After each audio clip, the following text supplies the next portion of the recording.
मेरे साथ एक ऐसे बुजुर्ग मौजूद हैं जिनको अल्लाह पाक ने बहुत लंबी उम्र बख्शी है, 5 नस्लें देख ली हैं। हाजी हसनदीन साहब, तुम्हारी उम्र कितनी है? खैर नाल 110। हाजी साहब, ये दसो कि जिंदगी में कोई गम ऐसा आया होवे जिन्हें ਤੁਹਾਨੂੰ बड़ा ही परेशान किया होवे? साहब माशाअल्लाह तुसी बड़ी उम्र पाई है, ये दसो कि कोई खास खुराकां ਜਿਹੜੀਆਂ खांदे हो ਜਿਹੜੀ ਇੰਨੀ लंबी जिंदगी पाई है, दसो की खांदे हो? अच्छा ये दसो कि ਤੁਹਾਡੀ 5ਵੀਂ नस्ल माशाअल्लाह दुनिया में आ चुकी है, खुश हो?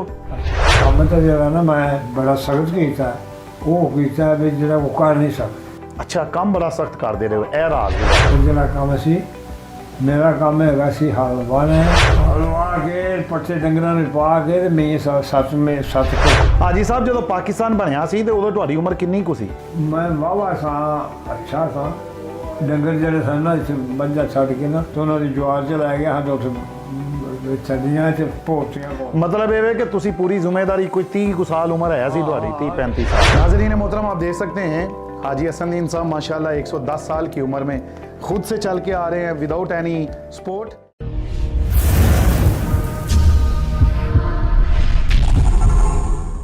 अस्सलामुअलैकुम वरहमतुल्लाहि वबरकातुहू।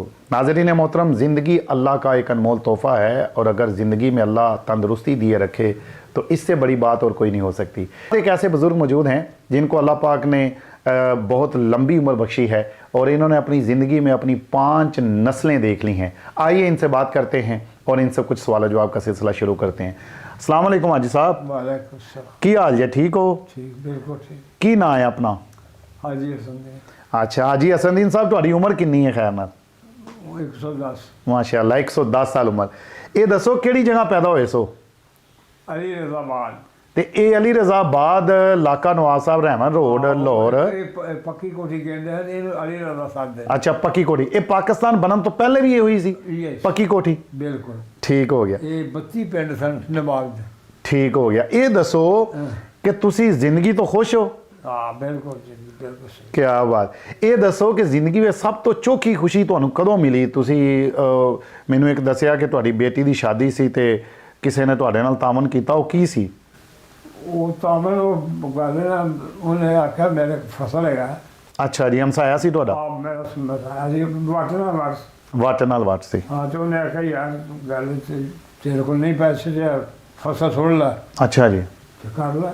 ਵਾਹ ਵਾਹ ਵਾਹ। ਮੈਂ ਫਟਾਫਟ ਗੱਡਾ ਲਾ ਕੇ ਸੁੱਟ ਦਿੱਤਾ ਤੇ 20 ਰੁਪਏ ਉਹਦਾ ਗੜਦੇ ਹੁੰਦੇ ਸਨ। ਅੱਛਾ ਜੀ, ਉਹ ਇਕੱਠੇ ਕੱਢ ਲਏ। ਉਹਦਾ ਕੰਮ ਹੀ ਅਜੀਬ ਸੀ।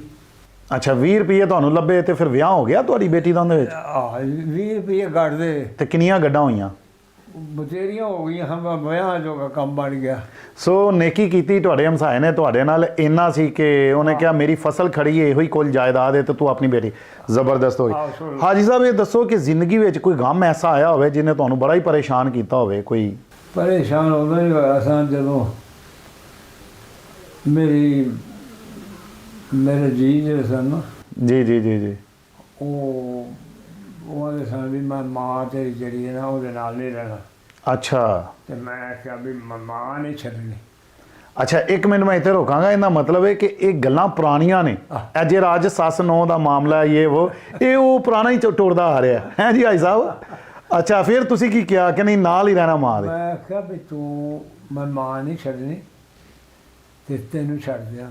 ਅੱਛਾ ਵਾਹ ਜੀ ਵਾਹ। ਉਹਨੇ ਆਖਿਆ ਵੀ ਠੀਕ ਹੈ। ਹੂੰ। ਉਹਨੇ ਸੁਨੇਹਾ ਕਰ ਦਿੱਤਾ ਪਿਛਾ ਪੇਕਿਆਂ ਦੇ। ਅੱਛਾ ਉਸ ਤੋਂ ਬੰਦੇ ਆ ਗਏ ਗੱਡ ਲੈ ਕੇ, ਫਿਰ? ਵੀ ਸਮਾਨ ਲੱਦ ਲਿਆ ਉਹਨਾਂ। ਅੱਛਾ ਜੀ, ਮੈਂ ਲੱਦ ਲਓ ਕੋਈ ਗੱਲ, ਫਿਰ? ਮੈਨੂੰ ਕੋਈ ਫਿਕਰ ਨਹੀਂ। ਅੱਛਾ ਜੀ, ਬਿਲਕੁਲ ਹੌਸਲੇ ਨਾਲ ਉਤਾਰਤਾ। ਫਿਰ ਕਿਵੇਂ ਨਿਬੜੀ? ਉਹ ਫਿਰ ਸਾਡੇ ਕੋਲ ਇੱਕ ਮੁਨਸ਼ੀ ਹੈਗਾ ਸੀ ਦਰੋਗਾ। ਅੱਛਾ ਜੀ, ਉਹ ਆਂਦਾ ਸੀ ਮੈਂ ਆਪੇ ਫੈਸਲਾ ਕਰ ਲੈਂਦਾ। ਅੱਛਾ ਜੀ, ਉਹ ਉਸੇ ਥਾਣੇ ਨਹੀਂ ਸੀ ਉੱਥੋਂ ਜਾਣ ਦਿੰਦਾ। ਜ਼ਬਰਦਸਤ। 32 ਪਿੰਡ ਜਿਹੜੇ ਸਨ ਉੱਥੇ ਫੈਸਲਾ ਹੁੰਦਾ। ਸੋ ਉਹਨੇ ਫਿਰ ਕਿਹਾ ਨਹੀਂ ਜਾਣ ਦੇਣਾ? ਨਾ ਉਹਨੇ ਆਖਿਆ ਨਾ। ਇਹਨੂੰ ਆਖਣ ਲੱਗਾ ਅੱਛਾ ਮੈਂ ਵੱਖਰੀ ਹੋਣਾ ਤੇ ਮੈਂ ਆਖਿਆ ਮਾਂ ਨੂੰ ਮੈਂ ਨਹੀਂ ਛੱਡਣਾ, ਭਾਵੇਂ ਸਾਰਾ ਕੁਝ ਆ ਜਾਏ। ਅੱਛਾ ਜੀ, ਤੇ ਫਿਰ ਸੁਲਹ ਸਫਾਈ ਹੋਈ, ਫਿਰ ਮੰਨ ਗਏ? ਆ ਫਿਰ ਮੰਨ ਗਏ। ਫਿਰ ਉਸ ਦਫ਼ਤਰੋਂ ਮੰਨ ਗਏ ਤੇ ਫਿਰ ਪਿੱਛੇ ਲਾਇਆ। ਅੱਛਾ ਜੀ, ਉਹ ਫਿਰ ਨਾ ਉਹਨਾਂ ਨੇ ਕੋਠਾ ਜਿਹੜਾ ਸੀ, ਉਹ ਭਰਾ ਮੇਰੇ ਵਾਲਾ ਕੋਠਾ ਜਿਹੜਾ ਸੀ ਉਹਨੂੰ ਆਖਣ ਲੱਗਾ ਇਹਦੇ ਸ਼ਮਾਰ ਰਖਾਓ। ਵਾਹ ਜੀ ਵਾਹ। ਤੇ ਇਹਦਾ ਮਤਲਬ ਫਿਰ ਸੁਲਹ ਹੋ ਗਈ? ਫਿਰ ਸੁਲਹ ਹੋ ਗਈ ਤੇ ਉਹਨੇ ਆਖਿਆ ਤੂੰ ਭਾਈ ਡੰਗਰਾਂ ਦਾ ਕੋਠਾ ਹੋ ਰਹੇਗਾ ਉਹਦੇ 'ਚ ਤੁਸੀਂ ਰੱਖ ਲਓ। ਉਹ ਚਲੋ ਸੁਲਹ ਹੋ ਗਈ। ਨਾਜ਼ਰੀਨ मोहतरम ਇਹ ਗੱਲ ਉਸ ਦਿਨ ਦੀ ਵੀ ਸੀ ਤੇ ਅੱਜ ਦੀ ਵੀ ਹੈ। ਕੀ ਬਾਤ ਹੈ, ਜ਼ਬਰਦਸਤ ਸਭ ਮਾਸ਼ਾਅੱਲਾ। ਤੁਸੀਂ ਬੜੀ ਉਮਰ ਪਾਈ ਹੈ। ਇਹ ਦੱਸੋ ਕਿ ਕੋਈ ਖਾਸ ਖੁਰਾਕਾਂ ਖਾਧੀਆਂ ਨੇ ਤੁਸੀਂ? ਦੇਸੀ ਘਿਓ ਬੜਾ ਖਾਦਾ ਹੈ ਜਾਂ ਕੀ ਕੋਈ ਖਾਸ ਖੁਰਾਕਾਂ ਨੇ ਜਿਹੜੀਆਂ ਖਾਂਦੇ ਹੋ ਜਿਹੜੀ ਇੰਨੀ ਲੰਮੀ ਜ਼ਿੰਦਗੀ ਪਾਈ ਹੈ? ਦੱਸੋ ਕੀ ਖਾਂਦੇ ਹੋ? ਬਸ ਮੈਂ ਦੇਸੀ ਸ਼ੈ ਤੋਂ ਗਲਤ ਸ਼ੈ ਨਹੀਂ ਖਾਧੀ। ਅੱਛਾ, ਦੇਸੀ ਸ਼ੈ ਖਾਦੀ, ਵਲੈਤੀ ਨਹੀਂ ਕਦੀ ਖਾਦੀ? ਹਾਂ, ਵੈਸੇ ਮੈਂ ਬਾਜ਼ਾਰ ਦੀ ਸ਼ੈ ਨਹੀਂ ਖਾਧੀ। ਓਕੇ, ਸੋ ਪੈਗਾਮ ਇਹੋ ਹੀ ਹੈ ਕਿ ਘਰ ਦਾ ਖਾਣਾ ਖਾਓ, ਘਰ ਆ ਕੇ। ਘਰ ਹੀ ਉਹ ਉੱਥੋਂ ਉਹ ਖਾ ਲਿਆ ਉੱਥੇ ਤੇ ਖਾਦਾ ਘਰ ਹੀ। ਹਾਜੀ ਸਾਹਿਬ ਇਹ ਦੱਸੋ ਕਿ ਤੁਹਾਨੂੰ ਅੱਲਾ ਨੇ 110 ਸਾਲ ਦੀ ਜ਼ਿੰਦਗੀ ਦਿੱਤੀ ਹੈ। ਇਹ ਜ਼ਿੰਦਗੀ ਦਾ ਰਾਜ਼ ਕੀ ਹੈ? ਕਿਵੇਂ ਮਤਲਬ ਮਾਸ਼ਾਅੱਲਾ ਤੁਸੀਂ ਤੰਦਰੁਸਤ ਹੋ, ਫਿਟ ਫਾਟ ਹੋ? ਕੀ ਇਹਦਾ ਕੋਈ ਅਗਰ ਦੱਸੋ ਤੇ ਰਾਜ਼ ਕੀ ਹੈ? ਇਹ ਉਹਨੂੰ ਅੱਲਾ ਨੂੰ ਪਤਾ ਹੈ। ਅੱਛਾ, ਹਾਂ ਵੀ ਨਹੀਂ ਕੋਈ ਤੇ ਕੰਮ ਤੁਸੀਂ ਕਰਦੇ ਰਹੇ ਹੋ ਜਿਹੜਾ ਤੁਸੀਂ ਫਿਟ ਫਾਟ ਹੋਏ ਤੇ ਅੱਜ 25 ਸਾਲ ਦਾ ਬੱਚਾ ਐਡਾ। ਕੰਮ ਤਾਂ ਜਿਹੜਾ ਨਾ ਮੈਂ ਬੜਾ ਸਖਤ ਕੀਤਾ, ਉਹ ਕੀਤਾ ਵੀ ਜਿਹੜਾ ਉਹ ਕਰ ਨਹੀਂ ਸਕਦਾ। ਅੱਛਾ, ਕੰਮ ਬੜਾ ਸਖਤ ਕਰਦੇ ਰਹੇ ਹੋ, ਇਹ ਰਾਜ਼ ਦੀ ਗੱਲ। ਸਖਤ ਜਿਹੜਾ ਕੰਮ ਸੀ ਮੇਰਾ ਕੰਮ ਹੈਗਾ ਸੀ ਹਲ ਵਾਹਣਾ, ਹਲਵਾ ਕੇ ਪੱਠੇ ਡੰਗਰਾਂ ਨੂੰ ਪਾ ਕੇ ਤੇ ਮੈਂ ਸੱਤ ਕੋਕਾਂ ਜਾਣਾ ਤੇ ਜੁਮਾ ਪੜ੍ਹਨ।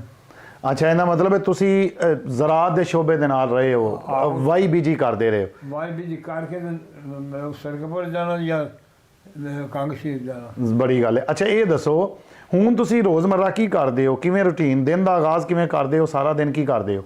ਸਾਰਾ ਦਿਨ ਬਸ ਕੁਛ ਨਮਾਜ਼ ਵੀ ਪੜ੍ਹ ਛੱਡਨੇ ਆ, ਅੱਛਾ ਜੀ, ਜ਼ਰੂਰ ਪੜ੍ਹ ਛੱਡਨੇ ਆ, ਅੱਛਾ। ਹੋਰ ਕੋਈ ਕੰਮ ਨਹੀਂ ਕਰਨਾ। ਪੰਜ ਨਮਾਜ਼ਾਂ ਪੜ੍ਹਦੇ ਹੋ ਕਿ ਤਹੱਜਦ ਵੀ ਨਾਲ ਕੋਈ? ਨਹੀਂ ਜੀ, ਤੇ ਜ਼ਰੂਰ ਪੜ੍ਹਨਾ, ਤਹੱਜਦ ਨਫਲ ਵੀ ਪੜ੍ਹਦੇ ਹੋ ਨਾਲ ਕੋਈ? ਨਫਲ ਪੜ੍ਹਨਾ। ਬੜੀ ਗੱਲ ਹੈ ਮਾਸ਼ਾਅੱਲਾ। ਅੱਛਾ ਇਹ ਦੱਸੋ ਕਿ ਤੁਹਾਡੀ 5ਵੀਂ ਨਸਲ ਮਾਸ਼ਾਅੱਲਾ ਦੁਨੀਆ ਵਿੱਚ ਆ ਚੁੱਕੀ ਹੈ, ਖੁਸ਼ ਹੋ? ਅੱਲਾ ਨੇ ਤੁਹਾਨੂੰ 5 ਨਸਲਾਂ ਵੇਖਣ ਦੀ ਕੁਵਤ ਦਿੱਤੀ, ਬਿਲਕੁਲ ਖੁਸ਼ ਹਾਂ। ਬੜੀ ਗੱਲ ਹੈ। ਇਹ ਦੱਸੋ ਕਿ ਤੁਹਾਡੇ ਬੱਚੇ ਕਿੰਨੇ ਨੇ? ਬੱਚੇ ਮੇਰੇ 3 ਬੱਚੇ 3 ਨੇ, ਬੇਟੇ 3 ਨੇ ਆ, ਬੇਟੇ 3 ਤੇ ਬੇਟੀਆਂ? ਬੇਟੀਆਂ 5। ਅੱਛਾ, 5 ਬੇਟੀਆਂ ਨੇ। ਉਹਨਾਂ ਸਾਰਿਆਂ ਦੀਆਂ ਸ਼ਾਦੀਆਂ ਹੋ ਗਈਆਂ ਨੇ? ਸਾਰਿਆਂ ਦੀ ਸ਼ਾਦੀਆਂ, ਅੱਗੋਂ ਉਹਨਾਂ ਦੇ ਵੀ ਬਾਲ ਨੇ ਹੁਣ? ਉਹਨਾਂ ਦੇ ਬਾਅਦ ਵੀ ਹੋ ਗਏ ਸਾਰਿਆਂ ਦੇ। ਉਹਨਾਂ ਸਾਰਿਆਂ ਬਾਲਾਂ ਦੇ ਨਾਂ ਆਉਂਦੇ ਜੇ ਸਾਰਿਆਂ ਦੇ? ਨਹੀਂ, ਅੱਛਾ, ਸਾਰਿਆਂ ਦੇ। ਤੇ ਅੱਗੋਂ ਜਿਹੜੇ ਉਹਨਾਂ ਦੇ ਬਾਲ ਨੇ ਉਹਨਾਂ ਦੇ ਤੇ ਬਿਲਕੁਲ ਹੀ ਨਹੀਂ ਆਉਂਦੇ ਹੁਣ? ਹਾਂ, ਧੀਆਂ ਦਾ ਵੀ ਨਹੀਂ ਆਉਂਦਾ। ਅੱਲਾਹੁ ਅਕਬਰ। ਅੱਛਾ ਅੱਛਾ ਅੱਛਾ ਅੱਛਾ। ਮੈਨੂੰ ਕੋ ਕੇ ਨਾ ਵੀ ਨਾਂ ਦੱਸ ਆਪਣੀਆਂ ਧੀਆਂ ਦੇ, ਉਹ ਵੀ ਨਹੀਂ ਆਉਂਦਾ। ਹਾਜੀ ਸਾਹਿਬ ਜਦੋਂ ਪਾਕਿਸਤਾਨ ਬਣਿਆ ਸੀ ਤੇ ਉਦੋਂ ਤੁਹਾਡੀ ਉਮਰ ਕਿੰਨੀ ਕੁ ਸੀ? ਮੈਂ ਵਾਵਾ ਸਾਂ, ਅੱਛਾ ਸਾਂ। ਡੰਗਰ ਜਿਹੜੇ ਸਨ ਨਾ ਇੱਥੇ ਬੰਦਾ ਛੱਡ ਕੇ ਨਾ, ਹਾਂਜੀ, ਤੇ ਉਹਨਾਂ ਦੀ ਜਵਾਰ ਚ ਲੈ ਗਿਆ ਹਾਂ, ਤੇ ਉੱਥੇ ਛੱਡੀਆਂ ਤੇ ਭੋਟੀਆਂ ਕੋ। ਮਤਲਬ ਇਹ ਕਿ ਤੁਸੀਂ ਪੂਰੀ ਜ਼ਿੰਮੇਵਾਰੀ, ਕੋਈ 30 ਕੁ ਸਾਲ ਉਮਰ ਹੈ ਸੀ ਤੁਹਾਡੀ? 30-35 ਸਾਲ? 30 ਤੋਂ ਘੱਟ ਸੀ। ਅੱਛਾ, 30 ਤੋਂ ਘੱਟ ਸੀ। ਇਹ ਦੱਸੋ ਕਿ ਹਾਜੀ ਸਾਹਿਬ ਜਦੋਂ ਪਾਕਿਸਤਾਨ ਬਣਿਆ ਤੁਸੀਂ ਤੇ ਆਪਣੀ ਅੱਖਾਂ ਦੇ ਨਾਲ ਵੇਖਿਆ, ਕੋਈ ਕਾਇਦੇ ਆਜ਼ਮ, ਲਾਮਾ ਇਕਬਾਲ ਜਾਂ ਕੋਈ ਦੱਸੋ ਨਾ ਉਦੋਂ ਕੀ ਹੋਇਆ ਸੀ? ਬਸ ਉਹ ਜਦੋਂ ਸ਼ੁਰੂ ਹੋਇਆ ਨਾ, ਤੇ ਜਿੱਧਰ ਉਹ ਲਗਾ ਗਿਆ ਖੈਰ ਕਰ ਗਿਆ, ਸਭ ਭੱਜ ਗਏ, ਕਾਫਰ ਸਾਹਿਬ ਨੱਸ ਗਏ। ਅੱਛਾ, ਤੇ ਤੁਸੀਂ ਵੀ ਹਿੱਸਾ ਲਿਆ ਪਾਕਿਸਤਾਨ ਦੇ ਵਿੱਚ ਬਣਨ ਦੇ ਵਿੱਚ? ਅਸੀਂ ਐਵੇਂ ਬਾਕੀ ਅਸੀਂ ਬਾਹਰ ਨਿਕਲੇ ਹੀ ਨਹੀਂ। ਅੱਛਾ, ਤੁਸੀਂ ਨਹੀਂ ਬਾਹਰ ਨਿਕਲੇ? ਅਸੀਂ ਉਂਝ ਵੀ ਉਂਝ ਜਾਇਆ, ਚੀਜ਼ ਨਹੀਂ ਚੁੱਕੀ। ਅੱਛਾ, ਲੁੱਟਾ ਮਾਰਾਂ ਦੇ ਵਿੱਚ ਤੁਸੀਂ ਚੀਜ਼ਾਂ ਨਹੀਂ ਚੁੱਕੀਆਂ? ਨਹੀਂ ਚੁੱਕੀ ਕਿਸੇ ਨੇ। ਇਮਾਨਦਾਰੀ ਕੀਤੀ ਹੈ, ਕਿਸੇ ਦਾ ਕੋਈ ਚੀਜ਼ ਨਹੀਂ ਚੁੱਕੀ? ਲੋਕਾਂ ਨੇ ਚੁੱਕੀਆਂ ਨੇ, ਅਸਾਂ ਨਹੀਂ ਚੁੱਕੀ। ਅੱਛਾ, ਠੀਕ ਹੋ ਗਿਆ, ਠੀਕ। ਤੇ ਕਿਵੇਂ ਦਾ ਜਜ਼ਬਾ ਸੀ ਉਦੋਂ? ਬੜਾ ਜਜ਼ਬਾ ਸੀ ਲੋਕਾਂ ਦਾ? ਮੈਂ ਜੀ ਬੜੀ ਸਖਤੀ ਸੀ ਉਦੋਂ। ਅੱਛਾ ਜੀ, ਕਿਉਂ? ਕੋਈ ਦਿਨ ਮਰਦਾ ਪਿਆ, ਕੋਈ ਦਿਨ ਮਰਦਾ। ਤੁਸੀਂ ਆਪਣੀ ਅੱਖਾਂ ਨਾਲ ਕੋਈ ਮਰਦਾ ਵੇਖਿਆ ਬੰਦਾ? ਆਹੋ ਜੀ, ਵੇਖੇ ਨੇ। ਇਹ ਜੇ ਇਸੇ ਜਨਜਾਤੀ ਨਾ, ਇੱਥੇ ਵੀ ਸਿੱਖ ਸਨ। ਇੱਥੇ ਜਿੱਥੇ ਹੁਣ ਇੱਥੇ ਮਈਏ ਸਾਹਿਬ ਦੇ ਕੋਲ, ਇੱਥੇ ਵੀ ਸਿੱਖ, ਸਭ ਥਾਵਾਂ ਤੇ ਸਿੱਖ ਸਨ। ਅੱਛਾ, ਉਦੋਂ ਇੱਕ ਵਾਕਿਆ ਹੋਇਆ, ਗਾਜ਼ੀ ਇਲਮਦੀਨ ਸ਼ਹੀਦ, ਉਹਨਾਂ ਦਾ ਜਨਾਜ਼ਾ ਆਇਆ ਤੇ ਤੁਸੀਂ ਸ਼ਿਰਕਤ ਕੀਤੀ ਉਹਦੇ ਵਿੱਚ? ਹਾਂ, ਬਿਲਕੁਲ। ਅੱਛਾ, ਉਹਦਾ ਕੋਈ ਦੱਸੋ, ਤੁਸੀਂ ਕਿਵੇਂ ਪਹੁੰਚੇ, ਕੀ ਕੀਤਾ, ਥੋੜਾ ਜਿਹਾ ਦੱਸੋ। ਉਹ ਜੀ ਅਸਾਂ ਸੁਣਿਆ ਵੀ ਉਹ ਮਰ ਗਿਆ। ਅੱਛਾ, ਸ਼ਹੀਦ ਹੋ ਗਏ ਨੇ? ਸ਼ਹੀਦ ਹੋ ਗਏ ਨੇ। ਸ਼ਰਮੀ ਖਤਰੀ ਨੂੰ ਮਾਰਿਆ ਸੱਸ। ਅੱਛਾ, ਤੇ ਇੱਕ ਨਿੱਕੀ ਜੀ ਬੇਗੀ ਸੀ, ਨਿੱਕੀ ਜੀ ਗਲੀ ਸੀ, ਅੱਛਾ ਜੀ, ਉੱਥੇ ਮਾਰਿਆ ਸੱਸ। ਅੱਛਾ, ਉੱਥੇ ਮਾਰਿਆ, ਫਿਰ ਜਨਾਜ਼ਾ ਆ ਗਿਆ ਉਹਨਾਂ ਦਾ ਤੇ ਤੁਸੀਂ ਜਨਾਜ਼ੇ ਵਿੱਚ ਸ਼ਿਰਕਤ ਕੀਤੀ? ਤੇ ਕੀ ਸੀ ਉੱਥੇ, ਤੁਸੀਂ ਪਹੁੰਚੇ ਉਹਨਾਂ ਦੀ? ਉੱਥੇ ਪਹੁੰਚੇ, ਪਰ ਉਹ ਗੱਲ ਦੁਨੀਆ ਦਾ ਕੋਈ ਹਿਸਾਬ ਹੀ ਨਹੀਂ। ਤੇ ਕਿੰਨੀ ਕੁ ਦੁਨੀਆ ਹੋਣੀ ਹੈ? ਕਹਿੰਦੇ ਨੇ ਕੋਈ 6 ਲੱਖ ਤੋਂ ਜ਼ਿਆਦਾ ਬੰਦਾ ਸੀ ਉਸ ਵੇਲੇ। ਆਦਮ ਸੀ, ਥਾਂ ਨਹੀਂ ਸੀ ਲੱਭਦੀ। ਸੋ ਤੁਸੀਂ ਆਪਣੀ ਅੱਖਾਂ ਨਾਲ ਵੇਖਿਆ ਉੱਥੇ? ਹੈ ਥਾਂ ਲੱਭਾ ਬਿਲਕੁਲ। ਫਿਰ ਉਹ ਅਸੀਂ ਉਹ ਨਹੀਂ ਵੇਖਦੇ, ਅੱਜ ਵੀ ਕਬਰ ਤੇ ਜਾਈਦਾ। ਇੱਕ ਵਾਕਿਆ ਮੈਨੂੰ ਦੱਸੋ, ਜਦੋਂ ਤੁਹਾਡੇ ਪੀਰ ਜਿਹੜੇ ਨੇ ਤੁਹਾਡੇ ਘਰ ਆਏ ਤੇ ਲੋਕ ਚੋਖੇ ਸਨ, ਹਾਂ ਤੇ ਉਹ ਕੀ ਵਾਕਿਆ ਸੀ ਤੇ ਫਿਰ ਖਾਣਾ ਸਾਰੇ ਹੀ ਖਾ ਗਏ, ਜ਼ਰਾ ਦੱਸੋ। ਉਹ ਜਦੋਂ ਪੀਰ ਮੇਰੇ ਘਰ ਆਇਆ ਨਾ ਹੂੰ। ਤੇ ਲੋਕ 100 ਕੁ ਬੰਦਾ ਸੀ। ਅੱਛਾ ਜੀ। ਤੇ ਮੈਂ ਆਖਿਆ ਵੀ 100 ਬੰਦਾ ਤਾਂ ਜਿਹੜਾ ਹੈ, ਰੋਟੀ ਕਿੱਥੋਂ ਖਾਵਾਂਗੇ, ਹੂੰ ਕੋਈ ਜਗ੍ਹਾ 2 ਪਕਾ ਦਈਏ ਹੂੰ, ਜਾਂ 1 ਪਕਾ ਲਈਏ। ਹੂੰ। ਆਖਣ ਲੱਗੇ ਨਹੀਂ ਕੋਈ ਲੋੜ ਨਹੀਂ। ਅੱਛਾ ਜੀ। ਮੈਂ ਆਖਿਆ ਆਖਣ ਲੱਗਾ ਤੁਹਾਨੂੰ ਜੋ ਆਖਿਆ ਵੀ ਨਹੀਂ ਲੋੜ, ਹੂੰ ਤੁਸੀਂ ਇੱਕ ਚਾਹ ਬਣਾ ਦਿਓ ਹੂੰ 4 ਸਿਰ ਦੁੱਧ ਦੀ ਹੂੰ। ਤੇ 8 ਰੋਟੀਆਂ ਬਣਾ ਦਿਓ, ਅੱਛਾ। ਫੁਲਕੇ ਪਰੌਂਠੇ ਹੂੰ। ਘਿਓ ਲਾ ਕੇ। ਅੱਛਾ ਜੀ। ਜਿਸ ਨੂੰ ਜੋ 2 ਚਾਹੀਦੀਆਂ 2 ਦਿੱਤੀ ਜਾਓ, ਜਿਹਨੂੰ 1 ਚਾਹੀਦੀ 1 ਦਿੱਤੀ ਜਾਓ, ਜਿੰਨੀਆਂ ਮਰਜ਼ੀ ਦਿੱਤੀ ਜਾਓ। ਵਾਹ ਜੀ ਵਾਹ। ਉਹ ਆਪ ਬਹਿ ਗਏ ਉੱਤੇ ਹੂੰ। ਐਸਾ ਦੁੱਧ ਤੇ ਉਹ ਤੇ ਆਪਣਾ ਰੁਮਾਲ ਪਾਤਾ ਉਹਨਾਂ। ਵਾਹ ਜੀ ਵਾਹ। ਉਹਨੇ ਕਿਹਾ ਚਾਹ ਦਿੱਤੀ ਜਾਓ, ਜਿੰਨੀ ਮੰਗਦਾ ਕੋਈ। ਹੂੰ ਜਿਹੜਾ 2 ਮੰਗਦਾ ਰੋਟੀਆਂ ਨੂੰ 2 ਦਿੱਤੀ ਜਾਓ, ਜਿਹੜਾ 1 ਮੰਗਦਾ ਉਹਨੂੰ 1 ਦਿੱਤੀ ਜਾਓ। ਰੋਟੀਆਂ ਉੱਥੇ ਪਈਆਂ ਨੇ ਉਹਨੀਆਂ। ਹੂੰ ਜਿਸ ਵੇਲੇ ਉਹ ਅਸੀਂ ਵਿਹਲੇ ਹੋ ਕੇ ਨਾ ਤੇ ਉੱਠਣ ਲੱਗਿਆ, ਹੂੰ ਮੈਂ ਕਿਹਾ ਆਖਣ ਲੱਗਾ ਹੁਣ ਅਸੀਂ ਖਾ ਲਈਏ, ਹੂੰ। ਅਸਲ ਨਹੀਂ ਨਾ ਹੂੰ। 1 ਪਿਆਲਾ ਚਾਹ ਦਾ ਪੀ ਲਈਏ, ਅੱਛਾ ਜੀ। ਰੋਟੀ ਖਾਧੀ ਕੋਈ ਗੱਲ ਨਹੀਂ। ਹੂੰ ਤੇ ਮੈਂ ਚੰਗਾ ਜੀ ਉਹ ਪੀ ਲਏ ਤੇ ਵੈਸੇ ਟੁਰ ਪਿਆ। ਹੂੰ। ਟੁਰ ਪੈਦਲ ਹੀ ਅਸੀਂ ਟੁਰ ਪਏ ਸਰਕਪੁਰ ਨੂੰ। 7 ਕੋ ਪਾਂਦੇਗਾ ਫਟਾਫਟ ਅਸੀਂ ਲੱਗ ਗਏ ਰਾਹ 'ਚ। ਜਿੱਥੇ ਜਾਈਏ ਉੱਥੇ ਲੰਗਰ ਲੱਗਾ, ਜਿੱਥੇ ਜਾਈਏ ਉੱਥੇ ਲੰਗਰ ਲੱਗਾ। ਤੇ ਇਹਦਾ ਮਤਲਬ ਇਹ ਉਹ ਜਿਹੜੀਆਂ ਚੰਦ ਫੁਲਕੀਆਂ ਸੀ ਉਹ ਸਾਰਿਆਂ ਨੇ ਖਾ ਲੀਆਂ, ਫਿਰ ਵੀ ਬਚ ਗਿਆ ਮਾਸ਼ਾਅੱਲਾ। ਸਾਰੀਆਂ ਦੇ ਖੈਰ ਸੱਚੇ ਦੀ ਉਹ ਸੱਚੇ 8 ਪਈਆਂ। ਉਹ ਅੱਠੇ ਦੀਆਂ ਉੱਥੇ ਪਈਆਂ ਹੈ, ਸੁਭਾਨ ਅੱਲਾ। ਚਾਹ ਵੀ ਜਿਹੜੀ ਹੈ ਨਾ, ਚਾਹ ਵੀ ਉਸ ਤਰ੍ਹਾਂ ਪੀਤੀ। ਚਾਹ ਵੀ ਉਂਝ ਦੀ ਉਂਝ। ਤੇ ਇਹ ਅੱਲਾ ਦੇ ਵਲੀਆਂ ਦੀ ਕਰਾਮਤ ਹੈ। ਹਾਜੀ ਸਾਹਿਬ, ਇਹ ਹੱਥ ਵਿੱਚ ਤਸਬੀਹ ਤੁਸੀਂ ਫੜੀ ਹੈ, ਕੀ ਪੜ੍ਹਦੇ ਹੋ ਇਹਦੇ ਤੇ? ਜ਼ਰੂਰ ਦਰੂਦ ਪੜ੍ਹਦੇ ਹੋ? ਸੁਭਾਨ ਅੱਲਾ, ਕੀ ਬਾਤ ਹੈ। ਸਾਰਾ ਦਿਨ ਪੜ੍ਹਦੇ ਰਹਿੰਦੇ ਹੋ? ਬਸ ਪੜ੍ਹਦੇ ਰਹੇ, ਰਾਤ ਪੜ੍ਹਦੇ ਰਹਿੰਦੇ ਆ। ਕੀ ਬਾਤ। ਅੱਛਾ ਇਹ ਦੱਸੋ, ਕਾਫੀ ਨੌਜਵਾਨ ਤੁਹਾਨੂੰ ਵੇਖਦੇ ਨੇ ਪਏ, ਕੁੜੀਆਂ ਮੁੰਡੇ ਸਾਰੇ ਜਿੰਨੇ ਨੇ, ਉਹਨਾਂ ਨੂੰ ਕੋਈ ਐਸੀ ਨਸੀਹਤ ਕਰੋ ਜਿਹੜੇ ਉਹਨਾਂ ਦੀ ਸਾਰੀ ਜ਼ਿੰਦਗੀ ਕੰਮ ਆ ਜਾਏ। ਨਸੀਹਤ ਇਹ ਇਹਦੂ ਤੇ ਕੀ ਚੰਗੀ ਸ਼ਾਇਦ ਕੀ ਕੋਣੀ। ਕੀ ਕਰਨ? ਨਮਾਜ਼ ਪੜ੍ਹਨ ਤੇ ਜ਼ਰੂਰ ਪੜ੍ਹਨ। ਨਮਾਜ਼ ਪੜ੍ਹਨ ਤੇ ਦਰੂਦ ਪੜ੍ਹਨ। ਹੋਰ ਜ਼ਿੰਦਗੀ ਵਿੱਚੋਂ ਕੀ ਨਾ ਕਰਨ ਤੇ ਕੀ ਨਾ ਕਰਨ, ਦੱਸੋ। ਹੋਰ ਵੀ ਬਥੇਰਾ ਕੋਈ ਹੈਗਾ ਕਰਨ ਜੇ ਕਰਨਾ ਪਾਇਆ ਤੇ। ਅੱਛਾ, ਜੇ ਤੁਸੀਂ ਫਰਜ਼ ਕੀਤਾ, ਕੀ ਕੀਤਾ? ਮਿਹਨਤਾਂ ਕੀਤੀਆਂ ਨੇ, ਉਹ ਮਿਹਨਤ ਕਰਨ। ਹਾਂ ਮਿਹਨਤਾਂ ਕਰਕੇ ਤੇ ਰੋਜ਼ੀ ਲਾਲ ਦੀ ਖਾਦੀ। ਰੋਜ਼ੀ ਹਲਾਲ ਦੀ ਖਾਦੀ ਹੈ, ਠੀਕ ਹੋ ਗਿਆ। ਹਾਜੀ ਸਾਹਿਬ ਚੱਲ ਚੁੱਲ ਲੈਂਦੇ ਹੋ, ਹੁਣ ਟੁਰਦੇ ਫਿਰਦੇ ਹੋ ਆਪ? ਆ ਰੇੜੀ ਦਾ ਤੋੜ। ਅੱਛਾ, ਉਹ ਸਪੋਰਟ ਲੈ ਕੇ ਤੇ ਤੁਸੀਂ ਟੁਰ ਲੈਂਦੇ ਹੋ? ਉਹਦੇ ਨਾਲ ਭੱਜਾ ਫਿਰ ਨਾ ਪਾਵੇ। अच्छा, भजे फिरते हो? वाह जी वाह, वाह जी वाह। नाज़रीन मोहतरम, आइए ज़रा हाजी साहब से कहते हैं हमें चल कर दिखाएं। आओ हाजी साहब, थोड़ा जरा टुर के वहाओ ना सानू वेखन वाले। चलो नाज़रीन मोहतरम, आप देख सकते हैं हाजी हसनदीन साहब माशाल्लाह 110 साल की उम्र में खुद से चल के आ रहे हैं, विदाउट एनी सपोर्ट, किसी सहारे के बिना। तो ये देखें, हाजी साहब आ जाएं।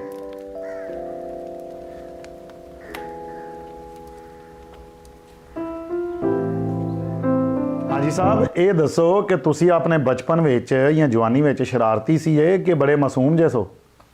नहीं जी, मैं कोई शय नहीं खादी, बस मासूम नहीं बना। ते अब्बा जी कोल कदी कुट शुट नहीं पई किसी शरारतां दी वजह तो? सानू ते मैनू ना, मैं सारी उम्र ना बच्चों मारिया ते ना मैं इन्हां नूं गाल कड्ढी। अच्छा। ते ना इन्हां को ना मैं गाल मैनू किसी आखे। ते कोई नशा नुशा कोई सारी उम्र कोई कीता होवे, कोई सिगरेट वगैरह पींदे जे? वो ये दोवें पींदे सन। अच्छा। ये नहीं सन पींदे। मैंने आख्या भी हुण असीं की करिए, लोकी आउंदे परौणे साडे घर ते हुक्का कोनी। हुक्का? अच्छा। आज इन्हां फिर हुक्के बना ले। ते तुसी नहीं पीती सारी ना उम्र? मैं नहीं पीती। वाह जी वाह, वाह जी वाह।